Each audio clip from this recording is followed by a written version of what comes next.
de coton constitue un important levier pour booster l'économie nationale, une source incontestable de revenus et une fierté nationale.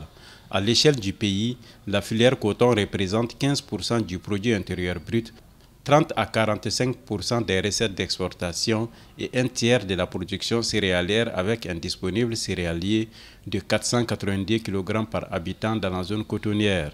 La filière fait vivre directement 4 millions de personnes et près de 5 millions de personnes indirectement.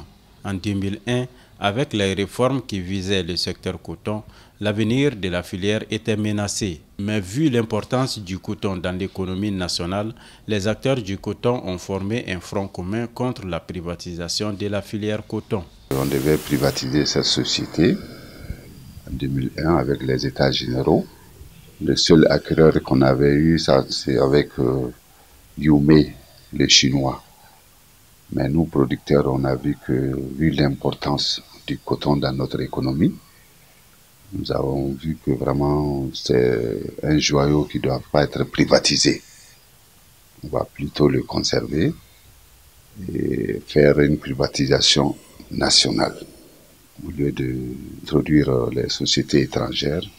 Dans ce cas, avec l'ancien Premier ministre Mara, nous avons tenu un atelier qui avait prévu cette privatisation nationale avec les acteurs, notamment la CNDT, les travailleurs, les producteurs regroupés en confédération, les autres acteurs comme les fournisseurs d'intrants et l'ancien partenaire stratégique Géocoton. Et ça, on a prévu que vraiment, au lieu de faire une privatisation sauvage, on a fixé une privatisation au niveau des acteurs nationaux.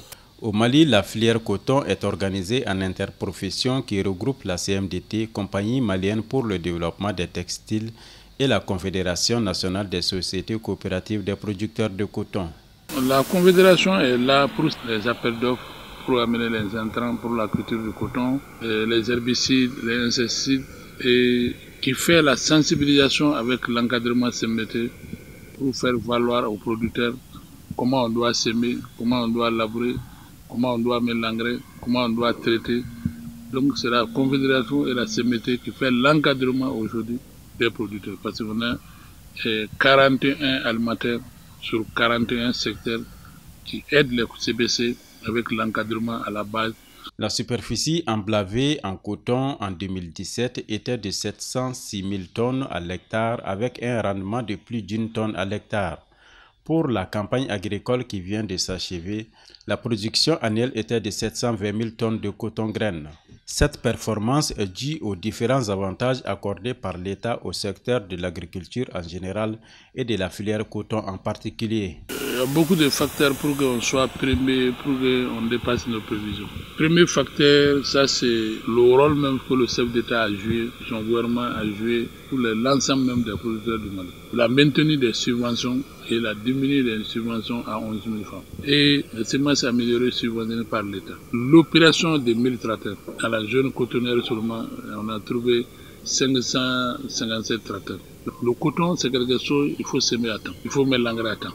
Donc si tu as un tracteur, une fois qu'il y a la pluie, les producteurs qui ont des tracteurs ont pu labourer à temps, s'aimer à temps et aider les autres qui étaient à côté d'eux. Donc le semer a été fait à temps. Et le ramassage du coton de l'année 2016-2017 et le paiement de l'année 2017-2017. Malgré ces performances, l'interprofession coton est confrontée à certaines contraintes qu'il s'aide de relever. Nos sols sont acides, donc avec cette acidité, l'engrais ne jouait pas son rôle normal. Parce que l'acidité, la plante n'arrivait pas à puiser avec composition chimique.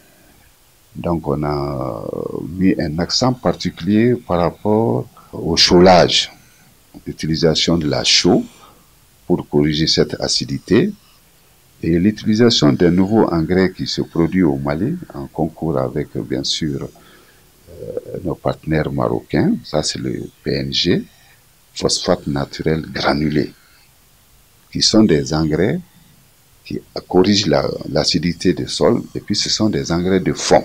Il faut que nous ayons des variétés qui puissent aussi s'adapter à ces changements climatiques. La première réflexion doit baser aujourd'hui même sur les usines de dégrainage. Les usines de dégrainage qu'on a aujourd'hui sont dépassées. On a des usines qui sont depuis 1960. Je pense que les données sont dépassées. Donc il faut qu'on réforme ces usines-là. On n'a pas de filateurs ici.